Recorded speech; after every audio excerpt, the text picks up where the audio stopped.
This lecture on UV-VIS spectroscopy is the sixth lecture in the area of spectroscopy.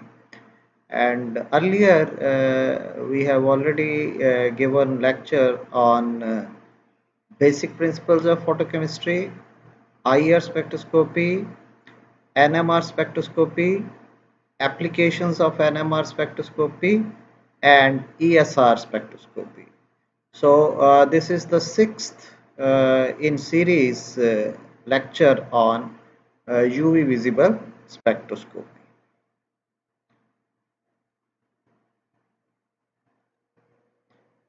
Uh, as far as ultraviolet visible light is concerned, we know that many organic molecules they absorb in the ultraviolet and visible light region. And basic principle of UV visible spectroscopy is that the absorbance of a solution increases as the attenuation of the beam increases. So that means absorption is directly proportional to the path length and concentration of the solution for which we are determining the absorbance. And according to Weir's law, the absorbance is directly proportional to path length and concentration, where eta is constant of proportionality. This is called as molar absorptivity constant or absorptivity.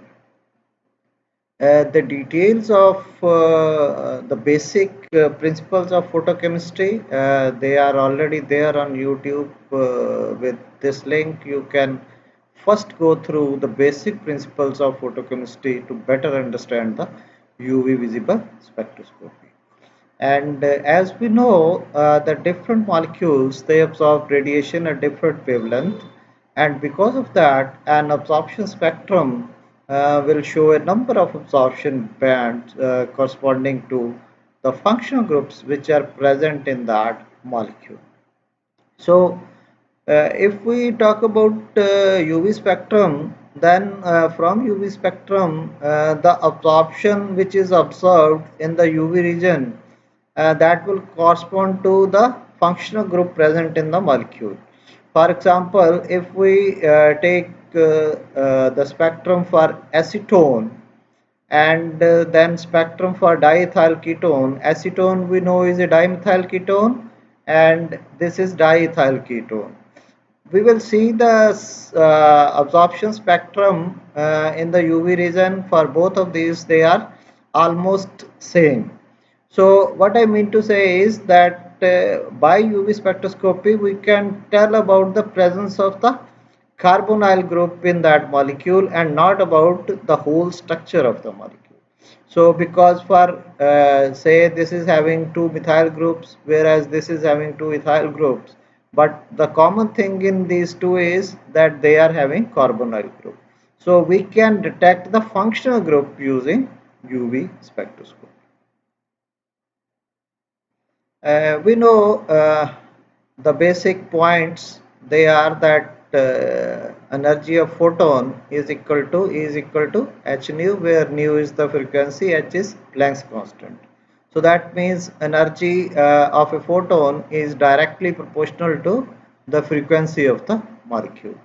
And similarly, frequency is related to the wavelength. Frequency is c upon lambda. That means by substituting the value of nu into this equation, this becomes hc upon lambda, where c is velocity of light, which is constant, h is Planck constant. This is also a constant quantity, so that means energy of the molecule will be inversely proportional to the wavelength of that photon. So which means that energy of photons is dependent on wavelength of light. And because this is inversely proportional, that means longer the wavelength, lower will be the energy, shorter the wavelength, higher will be the energy. And photochemistry, this involves radiations between 2000 nanometers to less than 100 nanometers. So this is near infrared to soft X-ray. That is the range of the photochemistry. But in case of UV visible, we are concerned mainly with this region from 200 to 700. 700 to 400 is visible and 400 to 200 is UV region. And sometimes we are also concerned about this region from 200 to 100 nanometer. And bond dissociation energy required for photochemical reactions is from 170 to 1200 kilojoules per mole. Then electromagnetic spectrum, we are concerned about this region in case of UV visible spectroscopy. This is the region of ultraviolet, and this is the region for visible in terms of wavelength of the photon. And here the electromagnetic spectrum shows the relation between energy, frequency and wavelength, and here also we are concerned about this region, that is UV, or a small region here for visible region of the electromagnetic spectrum. So molecules, they will absorb in this region to give us UV visible spectrum. Then chemistry of photochemical excitation in this range, that is UV visible range 200 to 800 nanometers. The light is absorbed in this wavelength range, and we get a absorption spectrum in this range, and such a spectrum, this measures the amount of incident light by the molecule as function of wavelength. So there are two laws which are important, Lambert's law and Beer's law. And according to Lambert's law, when a monochromatic beam of light is allowed to pass through a transparent medium, the rate of decrease in intensity with the thickness of the medium is directly proportional to the incident light. And this is the mathematical expression for Lambert's law. This IT upon I0, this is called as transmittance, and if I reverse it, I0 upon IT, that will be our absorbance. So we can calculate the absorbance as well as transmittance from Lambert's law. Then another law is Beer's law, and it states that when a monochromatic light is passed through a solution, the rate of decrease in intensity with thickness of the solution is directly proportional to the intensity of the incident light as well as concentration of the solution.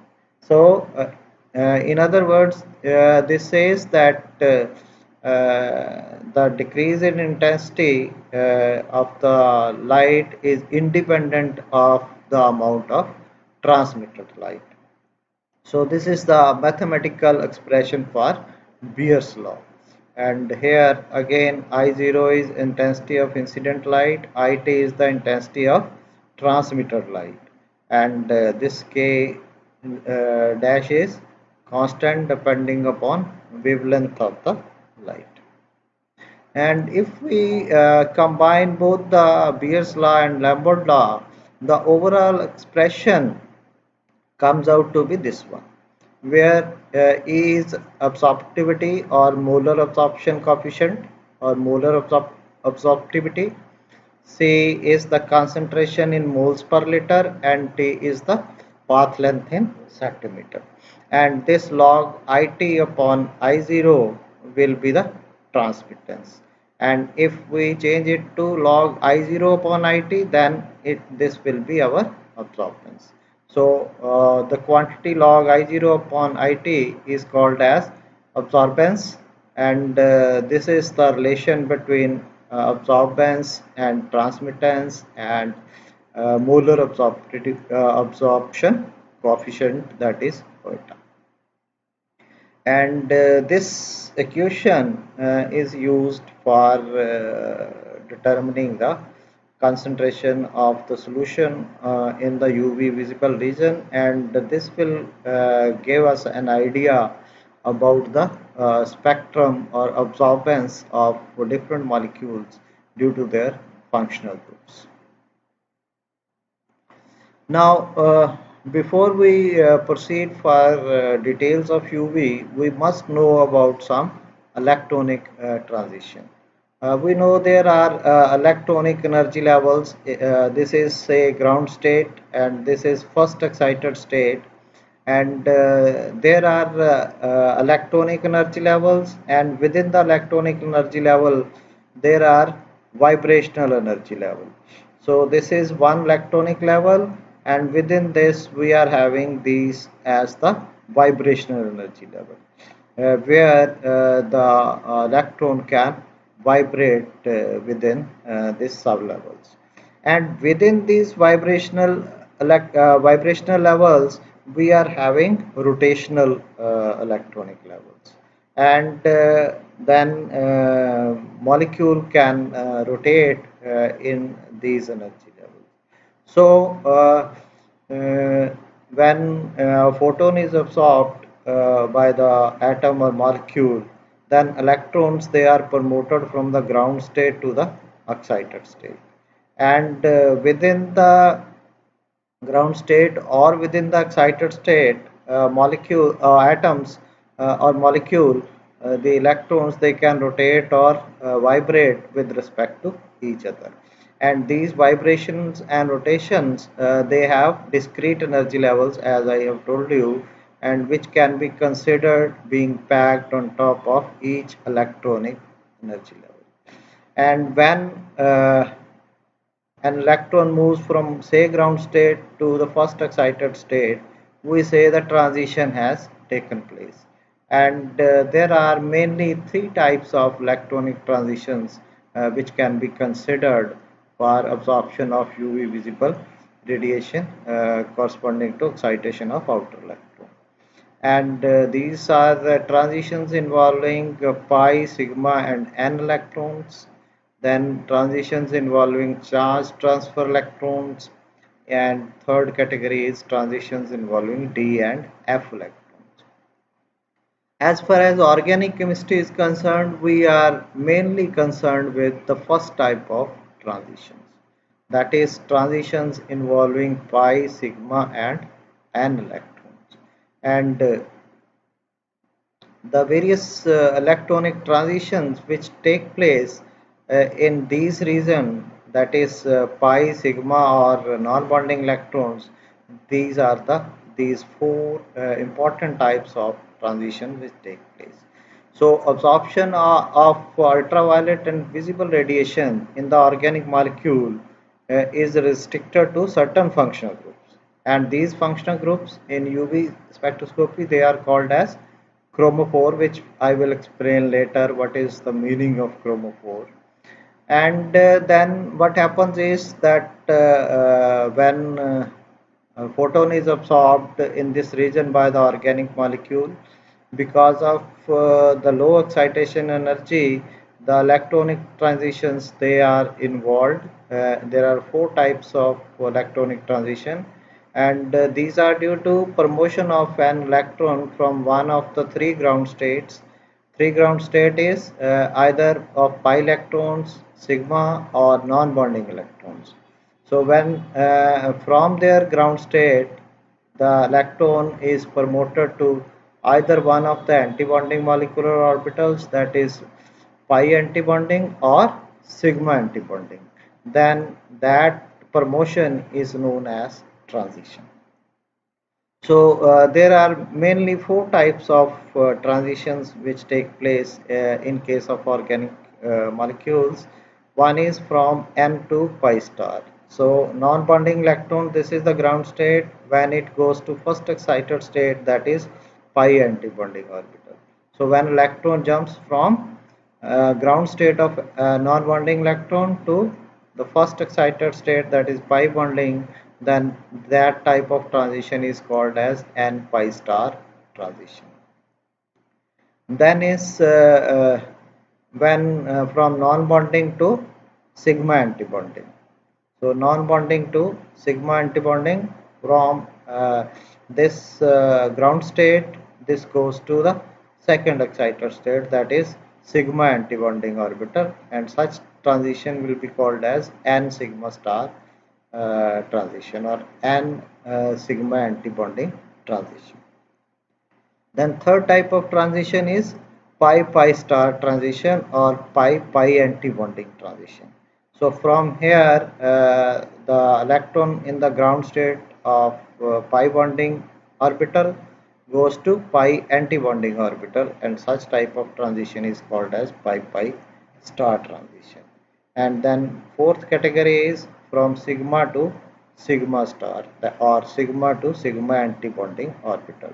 So we can see over here that the energy required to promote from sigma to sigma antibonding is very high, and in terms of organic chemistry we are concerned mainly with these two transitions because of the low excitation energy in case of UV and visible radiation. The molecule in the organic region, they are excited to give us mainly these two types of transitions due to functional groups. One is from non-bonding electrons to pi antibonding, other is from pi to pi antibonding. So we will be seeing later that mainly in case of organic compounds, these two transitions they matter for the UV spectrum. Now, as I have told you that UV spectroscopy is used to obtain the absorbance spectra of the compound, and this spectra can be taken in solution or in the solid state also. And what we observe is that absorbance of the light energy or electromagnetic radiation which excites electron from the ground state to the first singlet excited state of the compound or material, which I have already told you. Now the UVVIS region, the energy range is between 1.5 to 6.2 electron volts, and the wavelength range for this electromagnetic energy region is 800 to 200 nanometer. That is UV visible region.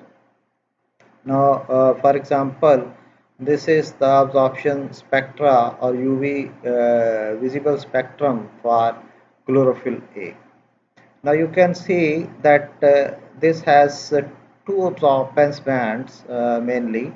One is this blue band which is at 450 nanometers, and other is red band at 650 nanometers. So these because these two they are absorbed, and that is why these are absorbed and the green one is transmitted, and because of that the chlorophyll A looks green because the transmitted radiation appears green, and that is why the color of chlorophyll is green. And then is the simple UV VIS spectrophotometer. This has a light source, and the light from this light source or radiation source passes through a prism, and this act as monochromator, and then through these rotatable mirrors, one beam of the sample and other of the reference, they pass through the detector, and spectrum is recorded after amplification, and the intensity of the reference beam is taken as 100%, and intensity of the beam passing through sample is then compared with that of reference beam, and absorbance of the sample is determined, which gives us a UV spectrum based on the comparison of the sample with the reference beam. Now there are three types of UV-VIS spectrophotometer which are being used these days. One is single beam instrument, single beam UV-VIS instrument. Here what happens is the light from the light source radiation of all wavelengths passes through monochromator, and a single wavelength light is passed through the sample, and sample is analyzed at one wavelength at a time. So, and then detector detects and UV spectrum is recorded. Similarly, then second type is the double beam instrument. Again, this has the single source and a monochromator, and then there is a splitter that splits the beam of light into two, and one goes to the reference sample and other to the other to the sample to be analyzed. And in comparison to single beam instrument, the double beam instrument gives more accurate readings because UV spectrum is recorded after the comparison with the reference, and based on the reference and sample, then the absorbance spectra of the sample is given after comparing with the reference. Then the most modern one is simultaneous instrument. Here what happens is that here we don't have any monochromatic. So the radiation with all wavelength that passes through the sample, and this also does not belong to single wavelength. All the wavelengths, they are detected by a different type of detector, which is diode array detector. And a diode array detector allows the instrument to simultaneously detect the absorbance at all wavelengths, whereas in the previous instruments we have seen that absorbance was detected at one wavelength.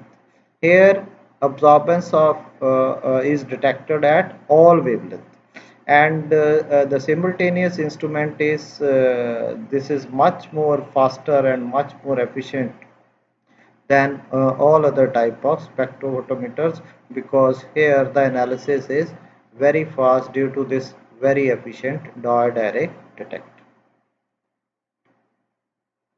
Now, UVBAS, there are two main regions. One is ultraviolet region, which is from 200 to 380 nanometers, or sometimes we call it from 200 to 400 nanometers.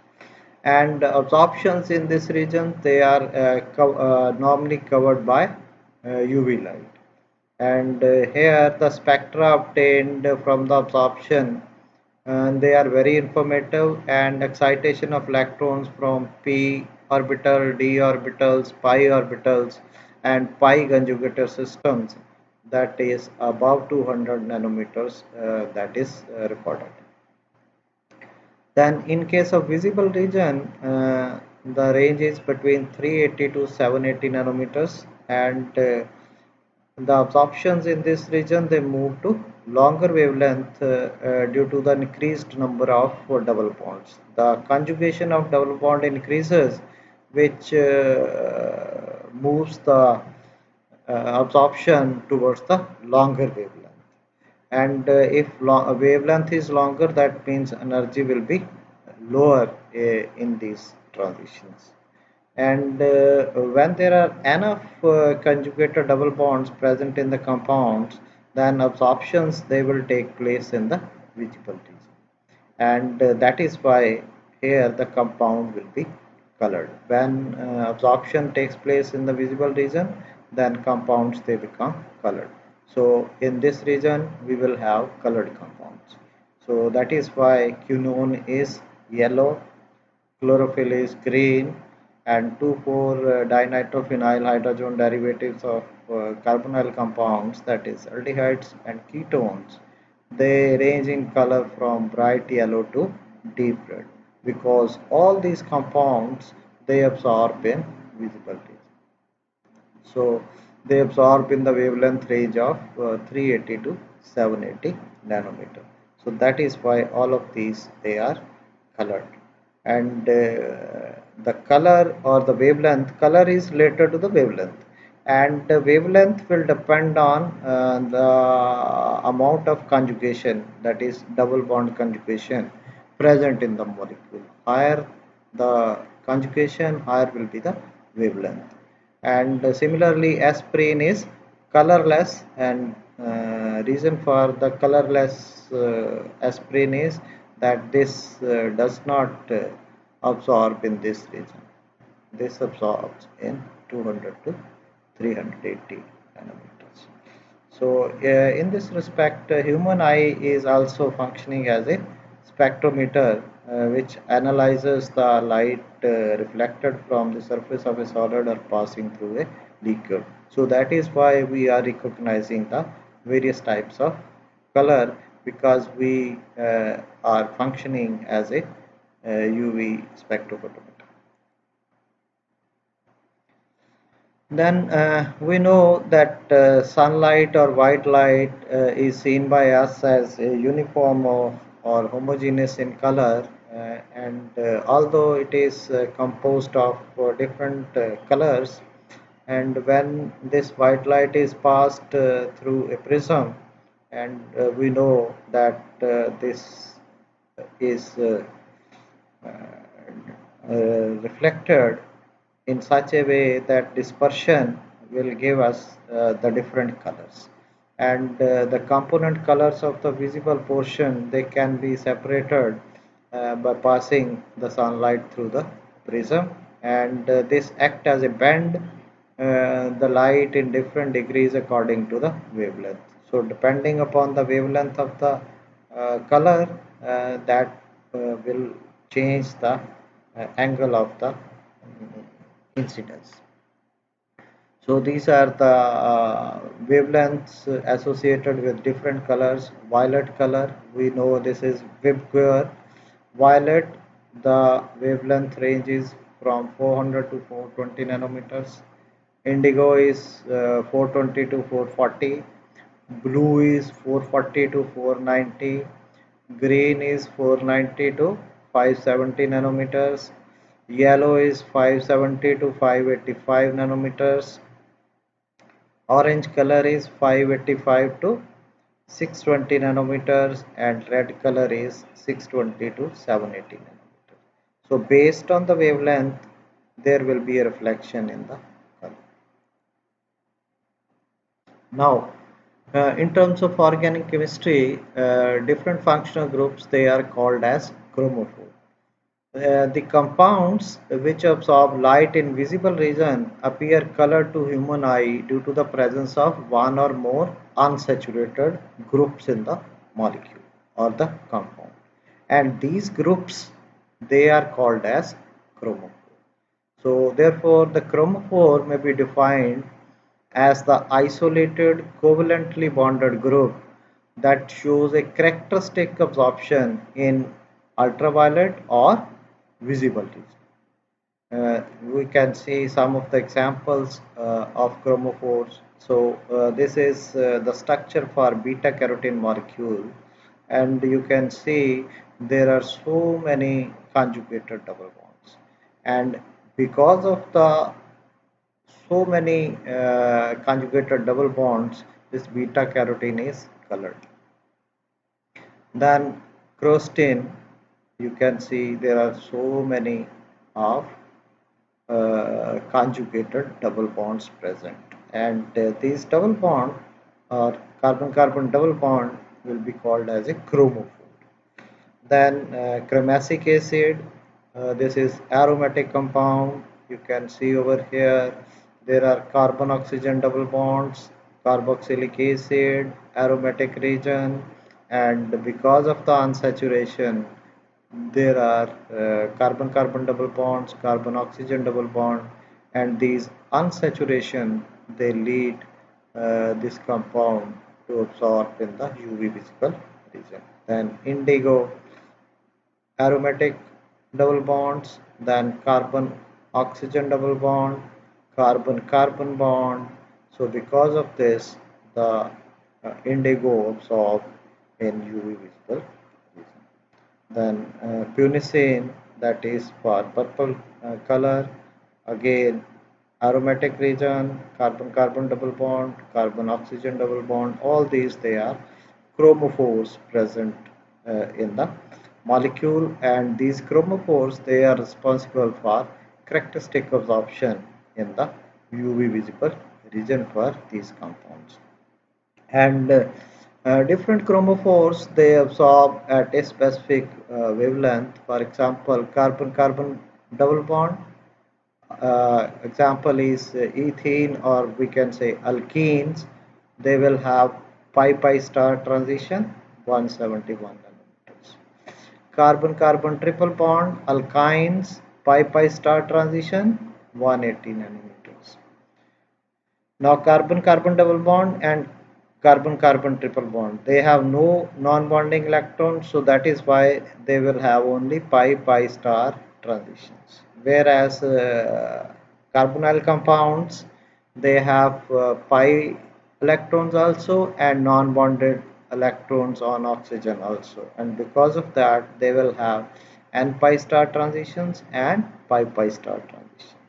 So n pi star transition will be at a higher wavelength, that is 290 nanometers, and pi pi star transition will be at a lower wavelength, that is 180 nanometer. And if wavelength is low, that means energy of these transitions, they will be high.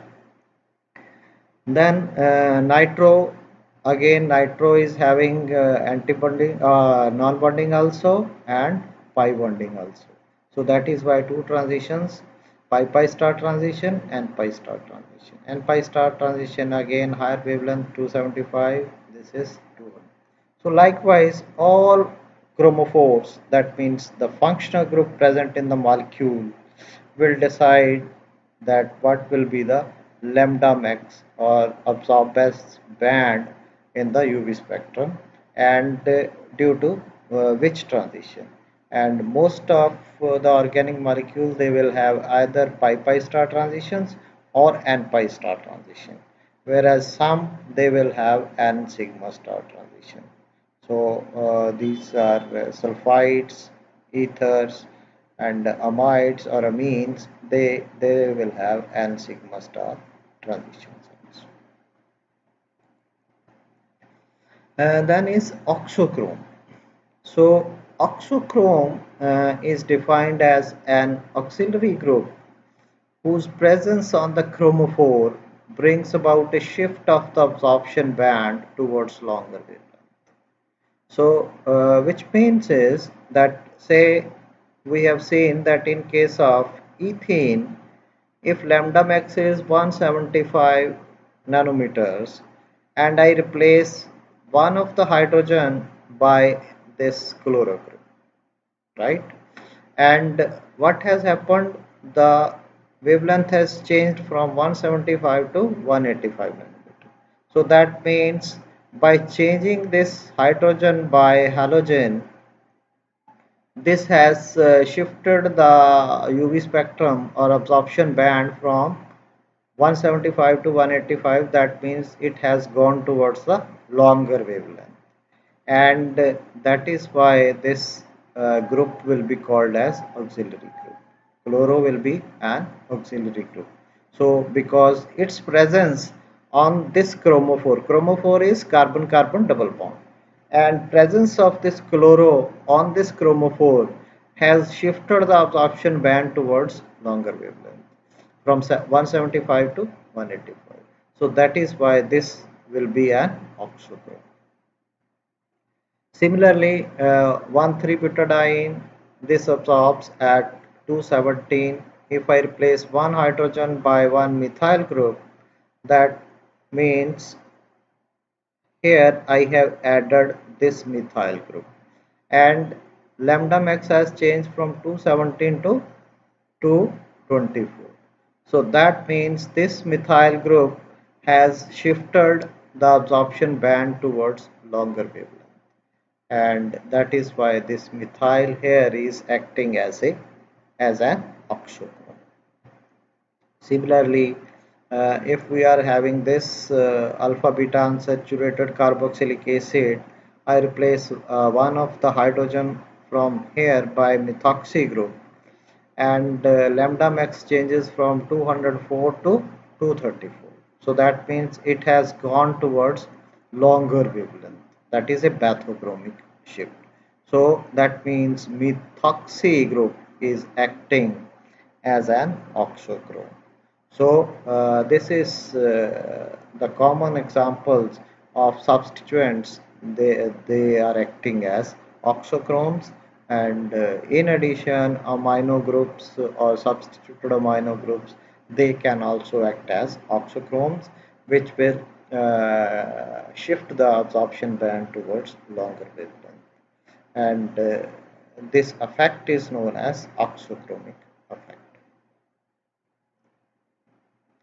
Then is redshift or bathochromic shift, which we were talking in the last slide.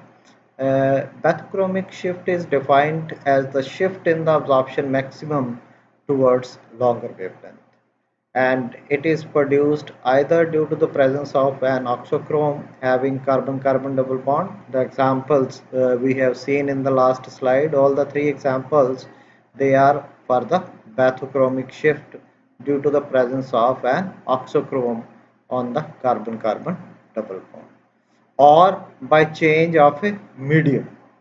That is, if we change the solution, change the solvent, then also the absorption maxima will change toward the longer wavelength, and such a change is called as redshift or bathochromic shift. So pi-pi star transitions, they lead to bathochromic shift with an increase in polarity of the solvent. So for example, if we take UV spectrum of some compound uh, in case of non-polar solvent like heptane, and then we increase the polarity and then take the spectrum in say alcohols which are polar, then the absorption maxima will shift towards the longer wavelength, and such a shift will be called as bathochromic shift. Then second is blue shift or hypsochromic shift. So here the absorption maxima will shift towards the shorter wavelength, and this is either due to the presence of an oxochrome having a double bond containing non-bonding electrons. That is, non-bonding is mostly present in carbonyl compounds. So carbonyl group is responsible for blue shift. We have seen that carbon-carbon double bond was responsible for red shift. Similarly, carbonyl group is responsible for blue shift. That is, absorption maxima will shift towards shorter wavelength. Or second is by changing the medium. So this here we were saying that pi pi star transition. Here we will have n pi star transition.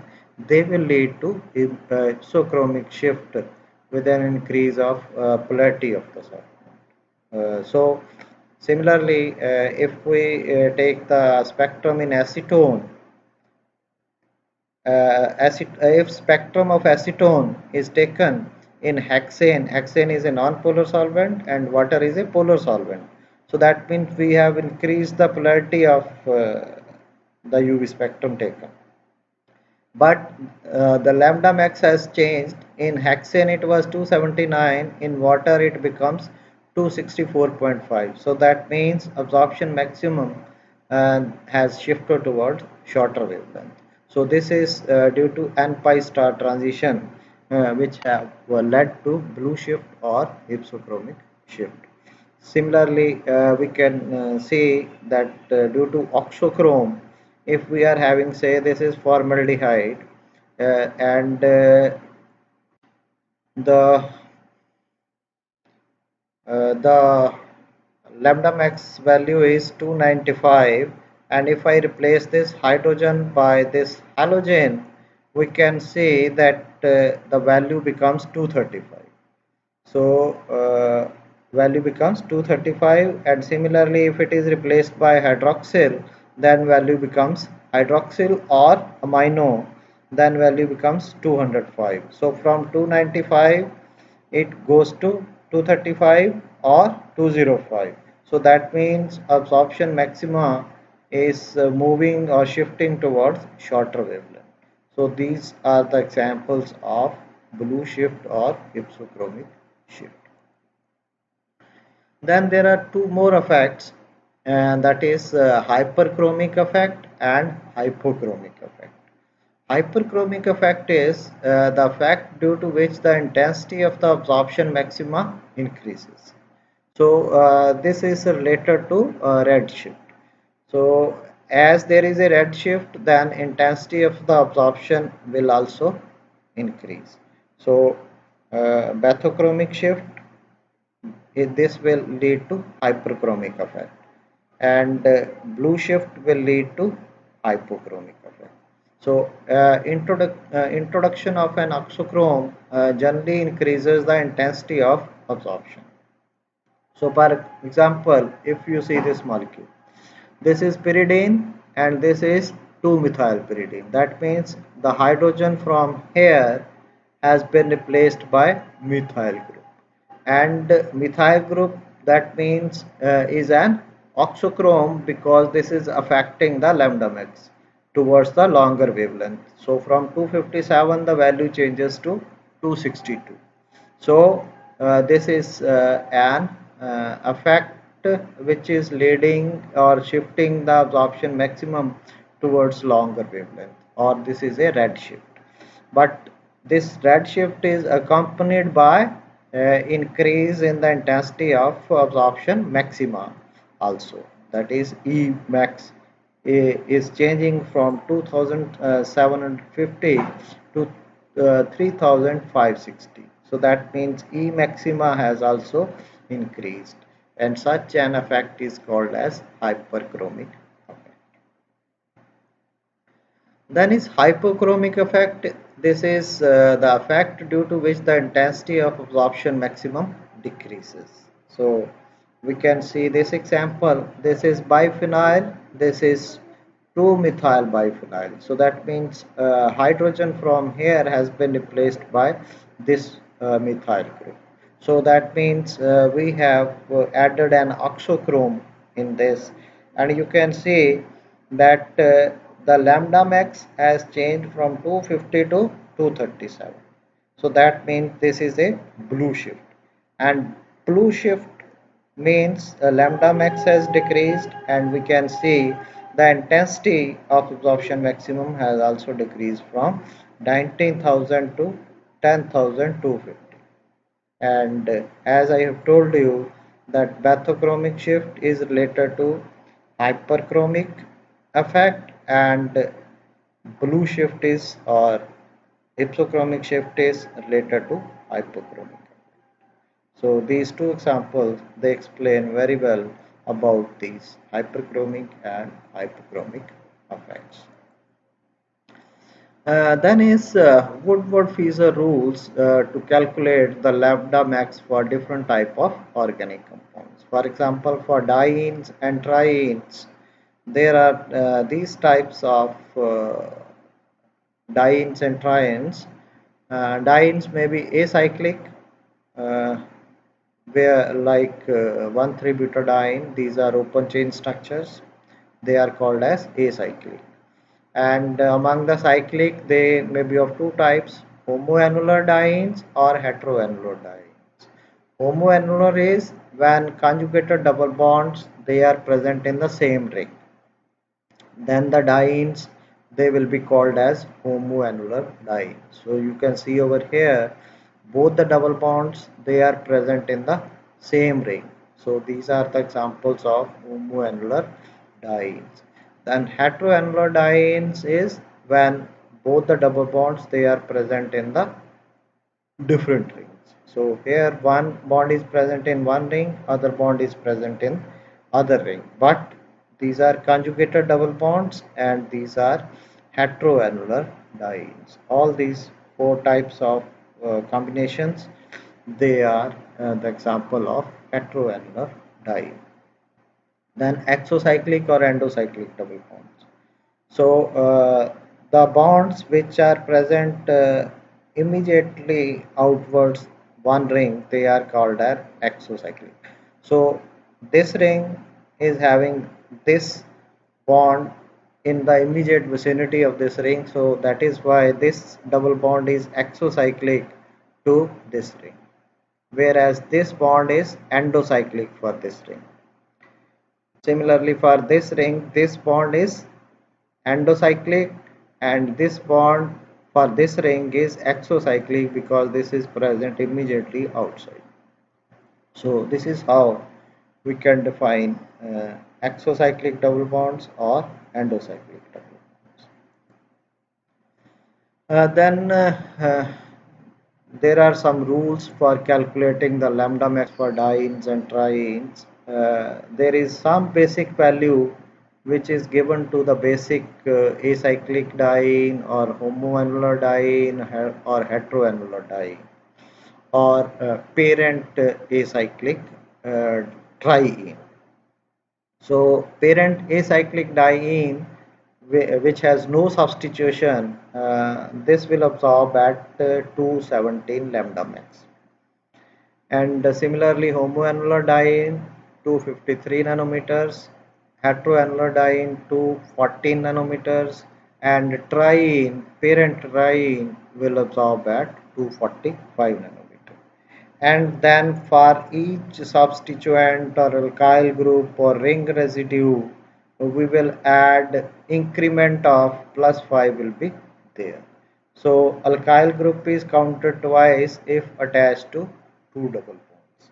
So like that we can calculate theoretically the lambda max for dienes and trienes by adding for each substituent and then adding for oxochromes. So all these types of oxochromes, when they added to the parent diene or triene, they will increase the lambda max by the value given. If there is another double bond extending conjugation, that will add plus 30 nanometers to the value of the parent diene or triene. So likewise, on the basis of this table, we can calculate the lambda max theoretically for all dienes and trienes. Now, those rules which we have seen in the last slide, they are applicable only for compounds containing up to 4 double bonds. But if we are having dienes and trienes which are having extended conjugated bonds which is more than 3, then the rules which are followed, they are called as Fieser-Cohen rules. So any unsaturated compound having more than 4 carbon-carbon double bonds, that will be covered by Fieser-Cohen rules, not by Woodward-Fieser rules. So the lambda max for such compounds can be calculated by this formula, where the basic value of absorption is 114 plus 5m. M is the number of alkyl substituents or ring residues present on the conjugated system. N is the number of conjugated double bonds present in the conjugated system, and R endo is the number of endocyclic double bonds present. R exo is the number of exocyclic double bonds present in the conjugated system. So based on this formula, we can calculate the lambda max for any compound which is having more than 4 double bonds. So for example, one example we will take that of beta carotene. If you see this compound, this is having number of conjugated double bond. You can see all these double bonds, they are conjugated to each other. So there are 1, 2, 3, 4, 5, 6, 7, 8, 9, 10, 11. There are 11 conjugated double bonds present. And number of alkyl substituent or ring residues present, they are 1, 2, 3, 4, 5, 6, and then ring residue present, one this one this one. We are to count the uh, immediate vicinity of the double bond, 8, and similarly 9 and 10. So there are 10 number of alkyl substituents or ring residues present in this molecule. Then are endo double bonds. There are two, this one is present in the ring, so this is one endocyclic double bond, this is another endocyclic double bond present within the ring, so there are two are endocyclic double bonds present, and there is no exocyclic. So by substituting these values in this formula, we can calculate that the value of lambda max for beta carotene comes out to be 453.3 nanometer. And when this was performed experimentally, the result was 452 nanometers. So that means we theoretically we can very much calculate the value of lambda max for most of the unsaturated compounds, and slight variation is because of the solvent and the other factors which take place. Then the lambda max for calculation of for carbonyl compounds, these are called as Woodward-Fisher-Scott rules, and likewise for first for parent there is some value, and then there is increment for different substituents and oxochrome, and based on these we can calculate the lambda max for each type of alpha beta unsaturated or saturated carbonyl compounds, or cyclic, acyclic, six membered ring ketone, five membered ring ketone, alpha beta unsaturated aldehyde, alpha beta unsaturated carboxylic and ester. So all types of carbonyl compounds, the lambda max can be calculated based on these rules. Similarly, we can calculate lambda max for unsaturated aromatic carbonyl compounds, and similar to what we have seen in the previous tables, there will be a value for the parent unsaturated aromatic carbonyl compound, and then there will be increment for substituents and oxochrome, and based on this we can calculate the lambda max value for all these types of unsaturated aromatic carbonyl. So these are few examples for calculation of lambda max. For example, in this compound you can see this is alpha beta unsaturated carbonyl compound, and for the parent value for alpha beta unsaturated compound, which is open chain acyclic alpha beta unsaturated compound, value is 215 nanometers, and here there are two beta substituents. So this is alpha carbon, this is beta carbon, and these two methyls, they are two beta substituents, so the increment for each beta substituent is 12, so we will add 24 to this. And this carbon I have told you is alpha carbon, so one substituent is present at alpha position, so alpha substituent we will add 10 from the table, so we will add 10 over here. So calculated value lambda max comes out to be 249. Similarly, for this ketone, the value for this alpha beta unsaturated cyclic ketone is 6 membered 215. Then beta ring residue is 1. This is the alpha beta unsaturated compound, and this is the beta ring residue over here. We will add 12.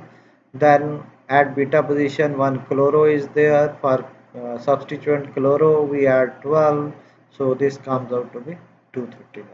So this is how we can calculate lambda max for all types of compounds. So for example, in this one, parent is 214, the ring residues they are 5, 1, 2, 3, 4, 5, and then means 4 ring residue plus 1 alkyl substituent. They have same value, so we have taken ring residues as 5. 5 into 5, 25. So calculated is 239 and experimental is 240. So this is how we can calculate lambda max for all types of organic compounds, be that dienes, trienes, carbonyl compounds, aromatic carbonyl compounds. So all types of compounds, we can calculate lambda max based on these Woodward Fisher rules or Fisher-Cohen rules or Scott rules.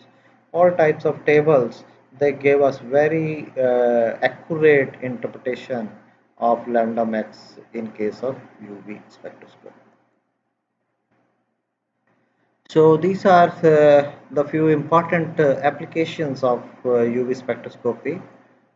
First is that UV spectroscopy can be used for detection of the functional group. So we can know the presence or absence of any functional group, that is from the lambda max value which we will obtain in the UV spectrum. So based on the lambda max value, we can tell whether the compound is having carbon-carbon double bond or carbon-oxygen double bond or carbon-carbon triple bond. So that means UV spectroscopy is very useful for detection of functional group. Then identification of unknown compounds can be done by comparing the UV spectra with the known compounds, because say our unknown compound is also having same functional group as present in the known compound. So based on the UV spectra of known compound and UV spectra of unknown compound, we can easily identify that what kind of functional group is present, and based on that we can identify the unknown compounds. Then extent of conjugation can very much be determined from the lambda max value based on Cohen rule, which we have seen for calculating the lambda max for compounds having more than 4 and Woodward Fisher rules for less than 4 number of double bonds. Then based on the absorption bands, we get information about the conjugation in dienes or polyenes based on these Woodward Fisher rules. And then a chemical kinetic study can also be done with the UV spectroscopy, because we know that change in concentration, that is absorbance, is proportional to concentration. So change in concentration of either reactants or product, that is measured with time in the UV spectroscopy, and because of that we can very much know the kinetics of the reaction. So we can determine rate of reaction with the help of UV VIS spectroscopy. Then UV visible spectroscopy can also be used for molecular weight determination of an unknown compound. So what we can do is we can make a derivative of the unknown compound, and then we can take the UV spectrum of that derivative and then compare with the molecule with the UV spectrum of the known compound, and based on the difference between the two we can very easily calculate the molecular weight of the compound. Then we can also study keto-enol tautomerism by UV-VIS spectroscopy. Based on the absorption maxima, we can tell that which form of the tautomer is in more quantity and under what conditions the compound is existing either as a keto form or as enol form. This can be determined very easily from UV spectroscopy.